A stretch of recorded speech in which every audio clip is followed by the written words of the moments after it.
I'm very interested and excited to dive into like where open source meets business and vice versa, because there seemed to be a lot of struggle around that in well, all places in the industry as well as all layers of a corporate organization. So I'm curious to learn how like your education on in both tech as well as the MBA, how that contributed to your experience throughout your career journey. But before we go into that, I'm also curious if you remember where you first learned about open source. Like, when did you hear the term first? How did you got in contact with it?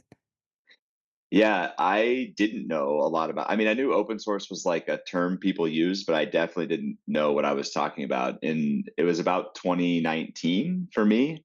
I was, like I said, I was helping start a software program as an active duty military officer, and I realized that a lot of our, what you ought to do on the business side sometimes is what I call manage your supply chain in general. And I don't necessarily mean from a security perspective, but you have to know who all your external dependencies are to be successful, because you have to have some sort of relationship there to mitigate risk. And as I pulled back the dependency tree of things we were doing, I kept realizing how much we were dependent on open source. And then I realized there was a massive community. Actually, somebody invited me to KubeCon. I think it had to have been 2019, because there wasn't one in 2020, if I remember right. I remember showing up and being extremely overwhelmed by the sheer number of people. I think it was San Diego that year. It was somewhere in California.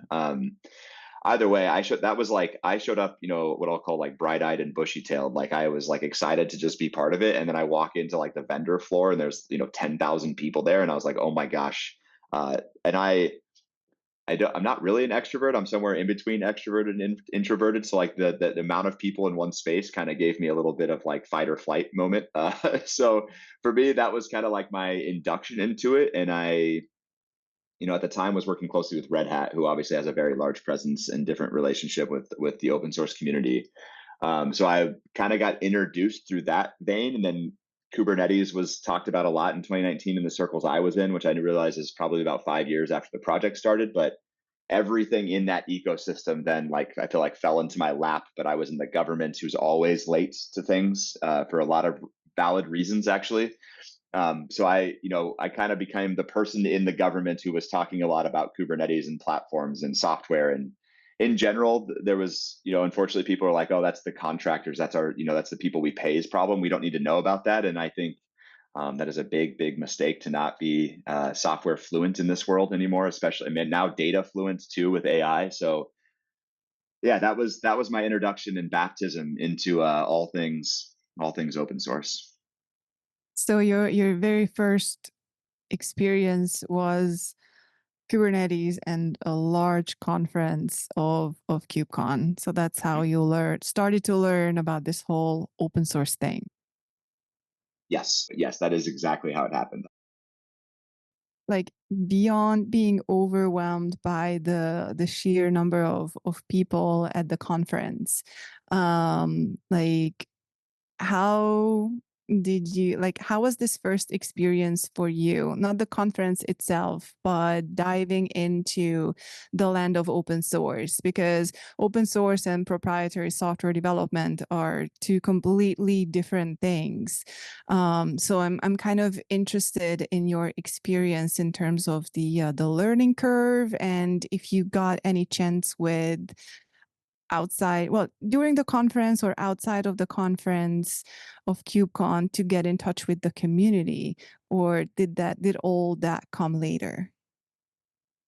Yeah, that's a big question to answer. It definitely came later for me. I think, especially as somebody who wasn't writing software anymore, it's intimidating to come upon a massive repository of a huge mature project in particular. And I think I would describe myself as naive originally, right? Like, there were people who were working with me who were software developers, and it was like, hey, this is great. It's open source. If we have issues with it, we can just submit issues or even PRs, and we'll just be part of the community.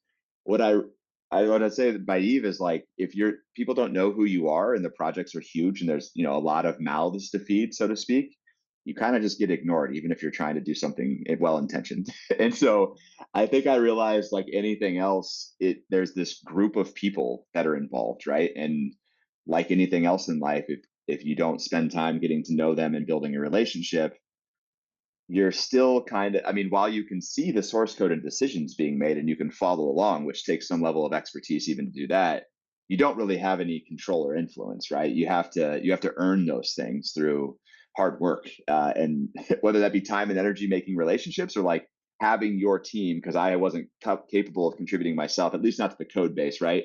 And yeah, I think I was just naive to begin with. And so I think what I realized is we should hire people who are maintainers or help support projects directly financially, which trying to uh trying to get the government to do that is a whole nother ball game, especially trying to give money to anybody for anything, but especially open source.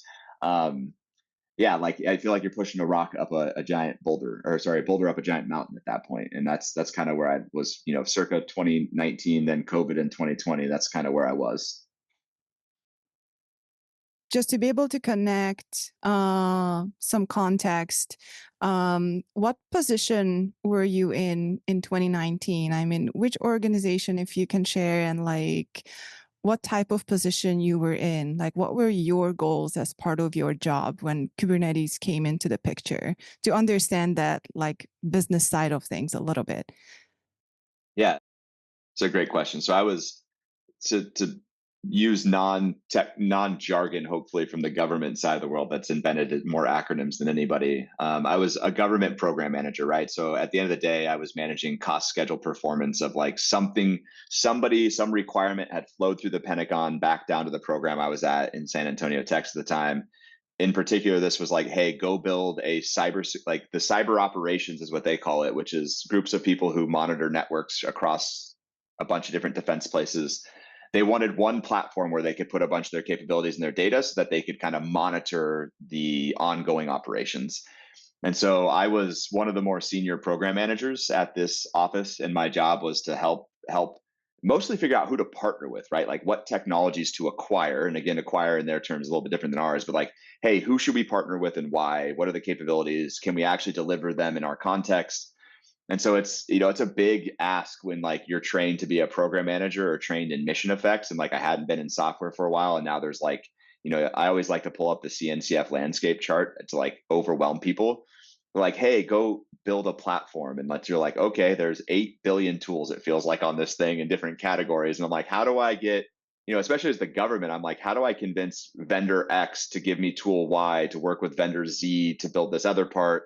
And so I felt like I was putting together a puzzle set with like 1,000 pieces, and I had no idea what in every piece looked like. Right, I was just trying to like throw things against the wall at that point.